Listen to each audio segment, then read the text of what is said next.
ನಾಳೆ ಫೆಬ್ರವರಿ 17ನೇ ತಾರೀಕು. ಫೆಬ್ರವರಿ 17 ನಾಳೆ ವರ್ಷದ ಮೊದಲ ಸೂರ್ಯಗ್ರಹಣ ಸಂಭವಿಸಲಿದೆ. ಇದರಿಂದಾಗಿ ಕೆಲವು ರಾಶಿಗೆ ಸೇರಿದ ಜನರ ಮೇಲೆ ಹೆಚ್ಚಿನ ಸಕಾರಾತ್ಮಕ ಪ್ರಭಾವವನ್ನು ಕಾಣಬಹುದಾಗಿದೆ. ಯಾರ್ಯಾರು ಅನ್ನೋದನ್ನು ನಾವು ನೋಡ್ತಾ ಹೋಗೋಣ. ಸೂರ್ಯಗ್ರಹಣ 2026 ಮೊದಲ ಸೂರ್ಯಗ್ರಹಣ ನಾಳೆ ಫೆಬ್ರವರಿ 17ರಂದು ಸಂಭವಿಸ್ತಾ ಇದೆ. ಹಿಂದೂ ಕ್ಯಾಲೆಂಡರ್ ಪ್ರಕಾರ ಈ ಸಮಯದಲ್ಲಿ ಸೂರ್ಯದೇವರು ಕುಂಭರಾಶಿಯಲ್ಲಿ ನೆಲೆಸ್ತಾರೆ.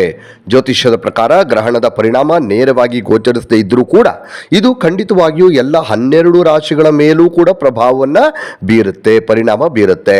ಒಂದಲ್ಲ ಒಂದು ರೀತಿ ಪರಿಣಾಮ ಇರುತ್ತೆ.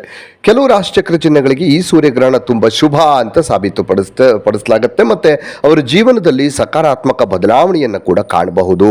ಹಾಗಾದರೆ ಆ ರಾಶಿಯವರು ಯಾರು ಅನ್ನೋದನ್ನು ನೋಡ್ತಾ ಹೋಗೋಣ. ಮೊದಲಿಗೆ ಮೇಷರಾಶಿ. ಈ ಸೂರ್ಯಗ್ರಹಣ ಮೇಷರಾಶಿಯವರಿಗೆ ವೃತ್ತಿ ಮತ್ತು ಆರ್ಥಿಕ ಪರಿಸ್ಥಿತಿಯ ದೃಷ್ಟಿಯಿಂದ ಅತ್ಯಂತ ಅನುಕೂಲಕರವಾಗಿರುತ್ತೆ. ಉದ್ಯೋಗದಲ್ಲಿರುವ ವ್ಯಕ್ತಿಗಳು ಹೊಸ ಉದ್ಯೋಗಗಳು ಅಥವಾ ಉದ್ಯೋಗದ ಅವಕಾಶಗಳು ಅಥವಾ ಅವರ ಪ್ರಸ್ತುತ ಕೆಲಸದ ಸ್ಥಳದಲ್ಲಿ ಈಗ ಮಾಡುವಂಥ ಕೆಲಸದ ಜಾಗದಲ್ಲೇ ಉನ್ನತ ಸ್ಥಾನ ಅಥವಾ ಹೆಚ್ಚಿನ ಜವಾಬ್ದಾರಿಯನ್ನು ಪಡೆಯುವಂಥ ಸಾಧ್ಯತೆ ಇರುತ್ತೆ. ದೀರ್ಘಕಾಲದಿಂದ ಬಡ್ತಿಗಾಗಿ ಕಾಯ್ತಾ ಇರುವಂಥವರಿಗೆ ಇದು ಒಳ್ಳೆ ಟೈಮು, ನಿಮ್ಗೆ ಒಳ್ಳೆ ಸುದ್ದಿ ಸಿಗುತ್ತೆ. ಹಾಗೆ ಆರ್ಥಿಕ ಪರಿಸ್ಥಿತಿಯು ಕೂಡ ಬಲಗೊಳ್ಳುತ್ತೆ ಮತ್ತು ಹೊಸ ಆದಾಯದ ಮೂಲಗಳು ಬೇರೆ ಬೇರೆ ಕಡೆಯಿಂದ ಆದಾಯ ಬರುವ ಹಾಗೆ ನಿಮಗೆ ದಾರಿಗಳು ಹುಡ್ಕೊಳ್ತವೆ. ಹಳೆಯ ಸಾಲಗಳಿಂದ ಮುಕ್ತಿಯನ್ನು ಹೊಂದುತ್ತೀರಿ ಮತ್ತು ಮಾನಸಿಕ ಒತ್ತಡ ಕಡಿಮೆಯಾಗುತ್ತೆ. ಇದಲ್ಲದೆ ಈ ಅವಧಿ ಆಸ್ತಿಯನ್ನು ಖರೀದಿಸೋದಕ್ಕೆ, ಹೂಡಿಕೆ ಮಾಡೋದಕ್ಕೆ ಬಹಳ ಅನುಕೂಲಕರವಾದಂಥ ಟೈಮು. ಕುಟುಂಬ ಜೀವನವನ್ನು ಪೋಷಕರು ಸಂಪೂರ್ಣವಾಗಿ ಬೆಂಬಲಿಸ್ತಾರೆ. ಹೊಸ ವ್ಯವಹಾರ ಅಥವಾ ಪ್ರಾರಂಭವನ್ನು ಮಾಡೋದಕ್ಕೆ, ಹೊಸ ವ್ಯವಹಾರ ಅಥವಾ ಏನಾದರೂ ಪ್ರಾರಂಭ ಮಾಡೋದಕ್ಕೂ ಕೂಡ ಯೋಚಿಸ್ತಾ ಇರೋರಿಗೆ ಇದು ಒಳ್ಳೆ ಟೈಮು ಮೇಷರಾಶಿಯವರಿಗೆ ಅಂತ ಹೇಳ್ಬೋದು. ಇನ್ನು ಸಿಂಹರಾಶಿಯವರ ಮೇಲೆ ಈ ಸೂರ್ಯಗ್ರಹಣದ ಪರಿಣಾಮ ಅತ್ಯಂತ ಸಕಾರಾತ್ಮಕ, ಧನಾತ್ಮಕವಾಗಿರುತ್ತೆ. ಕೆಲಸದಲ್ಲಿ ನಿಮ್ಮ ಕೆಲಸವನ್ನು ಪ್ರಶಂಸಿಸಲಾಗುತ್ತೆ ಕೆಲಸದ ಜಾಗದಲ್ಲಿ, ಮತ್ತು ನಿಮ್ಮ ಮೇಲಾಧಿಕಾರಿಗಳು, ನಿಮ್ಮ ಮೇಲೆ ಇರುವಂಥವರು ನಿಮ್ಮ ಕಾರ್ಯಕ್ಷಮತೆಯನ್ನು ನೋಡಿ ಸಂತೋಷ ಪಡ್ತಾರೆ.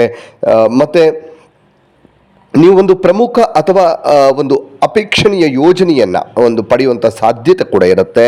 ನಿಮ್ಮ ಖ್ಯಾತಿ ಮತ್ತು ಆತ್ಮವಿಶ್ವಾಸವನ್ನು ಈ ಸಂದರ್ಭ ಹೆಚ್ಚಿಸುತ್ತೆ.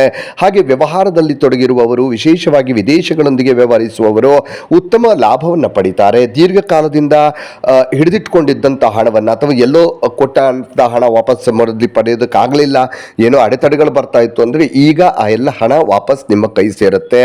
ಹಣಕಾಸಿನ ತೊಂದರೆಯಿಂದ ಪರಿಹಾರವನ್ನು ಪಡ್ಕೊಳ್ತೀರಿ. ಸಂಭಾವ್ಯ ಸಾಲ ಪರಿಹಾರವನ್ನು ತರುತ್ತೆ.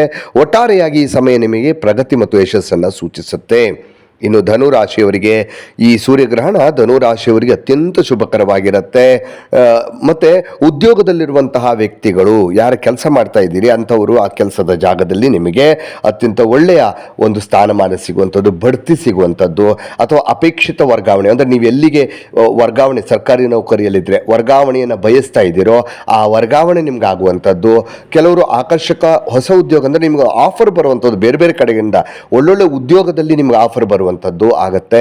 ಹಾಗೆ ನಿಮ್ಮ ಮೇಲಾಧಿಕಾರಿಗಳು ಅಥವಾ ಮಾಲೀಕರು ಅಥವಾ ಬಾಸ್ ಅಂತ ಏನು ಕರೀತಾರೆ ಅಂಥವರು ನಿಮ್ಮ ಕೆಲಸದಿಂದ ತೃಪ್ತರಾಗ್ತಾರೆ. ಇದು ಈ ಧನುರಾಶಿಯವರಿಗೆ ಈ ಒಂದು ಸೂರ್ಯಗ್ರಹಣದ ಸಂದರ್ಭದಲ್ಲಿ ಆಗುವಂತಹ ಒಂದು ಪಾಸಿಟಿವ್ ಬದಲಾವಣೆ ಅಂತ ಹೇಳ್ಬೋದು. ಈ 3 ರಾಶಿಯವರಿಗೂ ಕೂಡ, ಧನುರಾಶಿ ಮತ್ತು ಹಾಗೆ ಸಿಂಹರಾಶಿ ಮತ್ತು ಮೇಷರಾಶಿ, ಈ 3 ರಾಶಿಯವರಿಗೂ ಕೂಡ ನಾಳೆಯ ದಿನ ಮತ್ತು ನಾಳೆಯಿಂದ ಶುರುವಾಗುವಂತಹ ದಿನ ಬಹಳ ಅದ್ಭುತವಾಗಿರುತ್ತೆ.